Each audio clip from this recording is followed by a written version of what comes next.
এই যে আমার বোনেরা, 10 মিনিটের আবেগে যারা পেটে ধরো, আবেগ শেষে কলঙ্কের বইয়ে আবার তারা নষ্ট করে ফেলো। যদি এই সন্তানটা কখনো লিখতে পারতো তাহলে হয়তো এইরকম ভাবে একটা চিঠি লিখতো, 10 মিনিটের আবেগ মাগো 5 মিনিটের সুখ।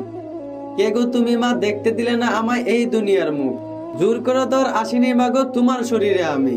এই পৃথিবীতে সন্তান নাকি মায়ের কাছে দামি। তাহলে তুমি কোন সুখের বলে আমায় পেটে নিলা, সুখের শেষে কেটে ছিঁড়ে আমায় ফেলে দিলা। একদিন তুমি আসবে ঠিকই আমার কাছে মাগো, কি বলবা সেদিন ক্ষুধার কাছে, এইটা ঠিক করে রাখো। আমি তোমা বেঁচে গেছি, বেঁচে গেছে মান, নয়তো মানুষ বলতো আমায় অবৈধ সন্তান। একটু অবৈধ সুখ পেতে আমায় পেটে নিলা, কলঙ্কের বয়ে আজ আমায় ছুঁড়ে ফেলে দিলা। তোমার মাও করতো যদি তোমার সাথে এমন, তাহলে তুমিও বুঝতে পারতাম মৃত্যু যন্ত্রণা কেমন। এইভাবে হয়তো একটা চিঠি লিখতো। এই জন্য আমার ভাই এবং বোনদেরকে বলি, একটু অবৈধ সুখের জন্য এইভাবে মানুষের জীবন নষ্ট করে দিয়েন না। আশা করি আমার কথাগুলো বুঝতে পারছেন। ধন্যবাদ।